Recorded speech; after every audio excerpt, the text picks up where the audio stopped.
Ini dia apa nih? Ayo, ini buat apa ya? Ada yang tahu nggak? Nah, ini ternyata ada hubungan dengan apa yang kita bahas sekarang nih, dokter. Coba ini sebelum pada mungkin berpikir macam-macam, ini apa dulu dok sebenarnya?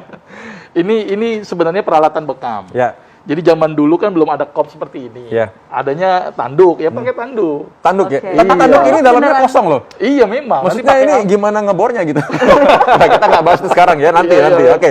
Nah sekarang jadi akhirnya sebenarnya zaman dulu pakai ini, Iya. lalu sekarang udah berkembang pakai gini ya. gelas, terus kemudian yang terbaru lebih keren pakai kop. Oh, ini coba dokter Nisa Ya, coba angkat dulu biar orang lihat. ini nih. contoh Nah. seperti ini. Ini kop yang sudah modern, artinya bisa disterilisasi. Oh, oke. Ya kan? Kalau ini kan agak sulit nih kan. Ya. Kalau ini, oh ini bukan, ini buat tempatnya ya bukan. Bikin ini juga Iya, dipakai. iya, Baik. iya. Nah, jadi tadi pertanyaan pertama tadi, gimana fakta mitosnya yang sedang beredar di masyarakat, dokter Nisa? Nah, Dok, ini ada fakta Ya. dan mitos yang beredar di masyarakat. Katanya, dengan melakukan bekam, peredaran darah menjadi lancar, dapat menurunkan tekanan darah, dan juga kolesterol jahat. Ini fakta atau mitos, dokter? Fakta. Fakta! Wah, gimana tuh, Dok? Jadi gini, saya coba terangkan pelan-pelan. Jadi gini, proses bekam ini kan mengekop di daerah kulit. Kulitnya dikop kan, ditarik gitu kan. Nah, kita tahu bahwa kulit itu di bawahnya ada pembuluh darah yang paling kecil disebut dengan kapiler. Kapiler ini kan ngasih makan ke sel-sel kulit. Nah, ketika dikop, maka akan terjadi peningkatan laju filtrasi dari kapiler ke sel. Jadi si sel itu dapat makanannya banyak. Nah, berarti peningkatan laju filtrasi ini akan juga meningkatkan jumlah cairan interstisial di antar sel.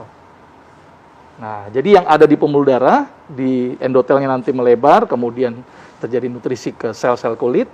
Ketika dikop terjadi peningkatan laju filtrasi sehingga cairan interstisial menjadi meningkat. Nah, kita tahu bahwa cairan interstisial isinya kan banyak tuh. Ada makanan, ada sisa metabolisme, gitu kan. Ada sampah metabolisme tadi, terus kemudian apa? Ada nutrisi. Nah, ketika dikop, apa yang terjadi? Cairan interstisial numpuk, kemudian ditusuk, maka akan keluar cairan interstisial. Cairan interstisial yang keluar ini, otomatis komponen-komponen yang ada di situ akan keluar. Lemak keluar, gitu kan. Terus kemudian satu lagi tadi, sisa metabolisme keluar. Dan ada yang unik lagi, ketika ditusuk, kan proses inflamasi buatan tuh. Ya kan? Kita tahu bahwa ketika ada yang luka, akan terjadi proses peradangan. Nah, ketika luka, maka akan mengaktifasi NO, nitrate oxide. Ini bahasa ilmiahnya Iya. gitu. Nah, nitrate oxide ini ternyata salah satu fungsinya adalah melebarkan pembuluh darah. Nah, sama satu lagi, ketika ditusuk, ada sel namanya sel keratinosit. Ya kan? Nah, di situ dia akan memproduksi yang namanya beta endorfin. Maka itu kenapa ketika dibekam itu rasa nyaman itu. Relax. Oke. Relax, karena endorfinnya Wah, tadi. asal jangan lagi nyaman-nyamannya ditinggal gitu.